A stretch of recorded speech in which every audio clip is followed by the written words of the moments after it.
I agree with, with just about everything Vince said there. I mean, I think he needs to take a little more time for his videos. I mean, either scripting or just simple notes, really. And, of course, like retakes. If, a take doesn't work, do another one. There's no big pressure to, put it on immediately. And, in this case, even though there is a deadline, it's a week. But I do like him, and in general, I think he has a decent presence. I do think it does kind of weaken here and there.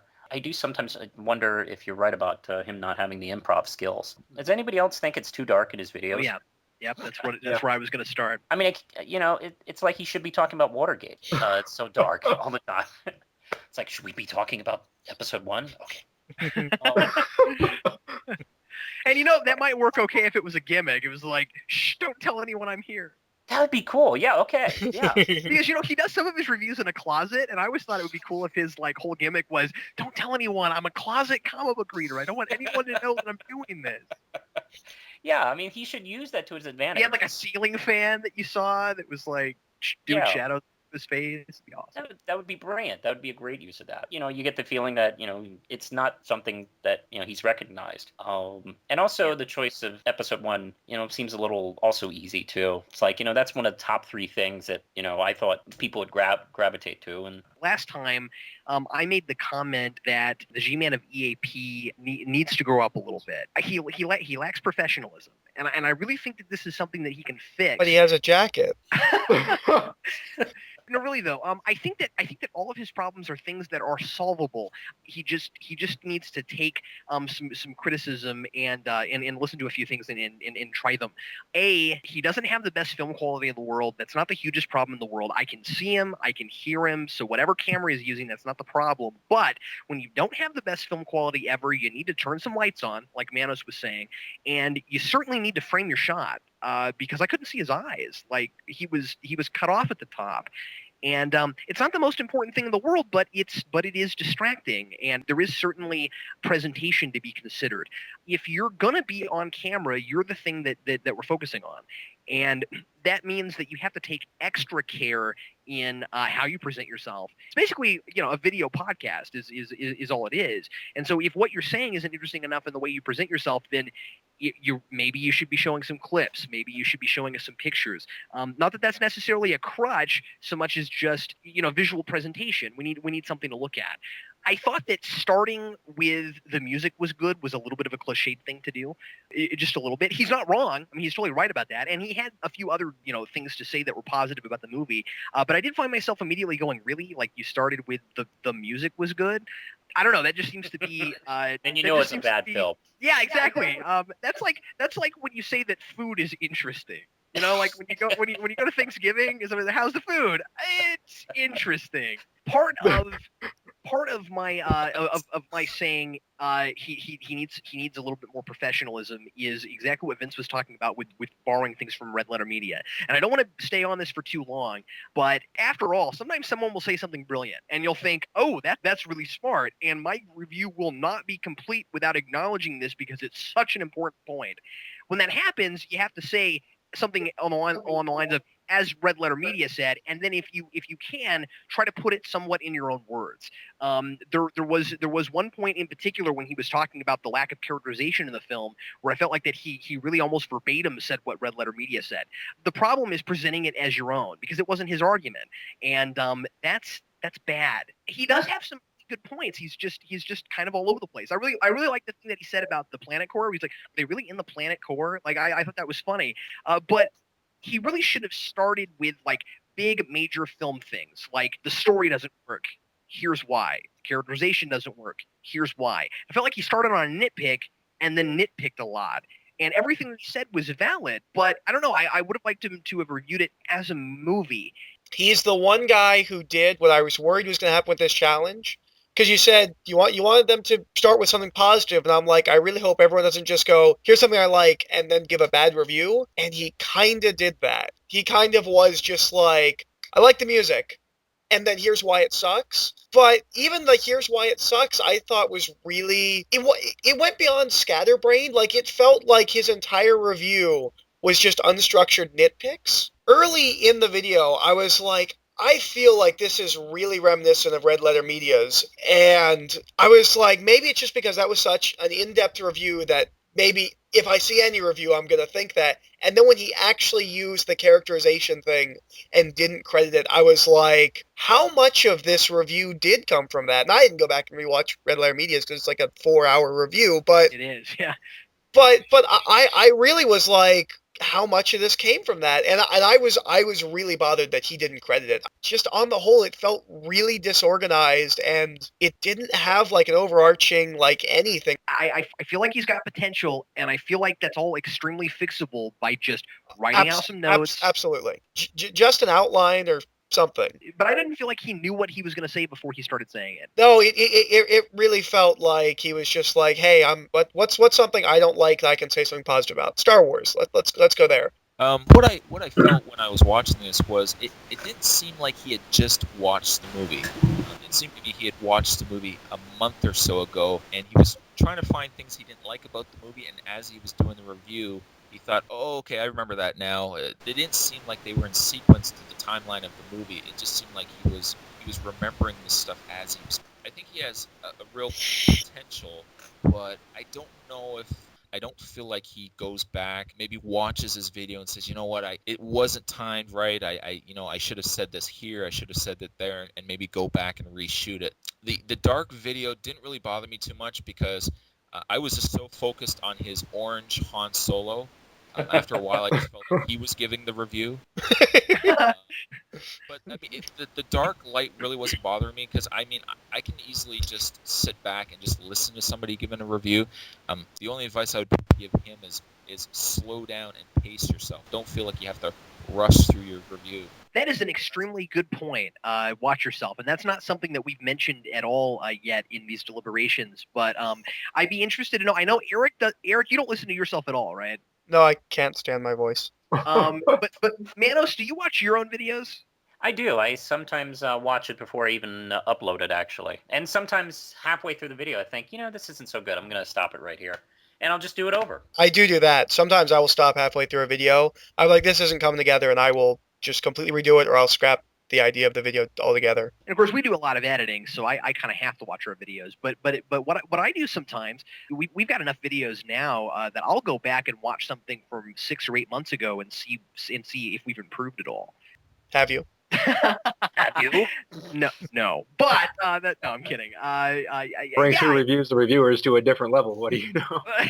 In fact, Vince and I sometimes will go back and watch videos together. Yep. Now we go on to Laser Dude 99's review of Invincible Iron Man, the animated series, or the animated movie. Pepper Potts goes from an active, attractive redhead secretary to an ugly old English secretary. I mean, why? Why did they have to do that? Why did they make her such a cliche? That is the main problem with this film. It has good voice actors, some good animation, some good music, but the writing and characters are so dull. There are no characters in this film, only cliches. Tony's opening scene is him in a hot tub with a woman. Why? To show that he's a playboy. I mean, the film is filled with scenes like that serve no purpose.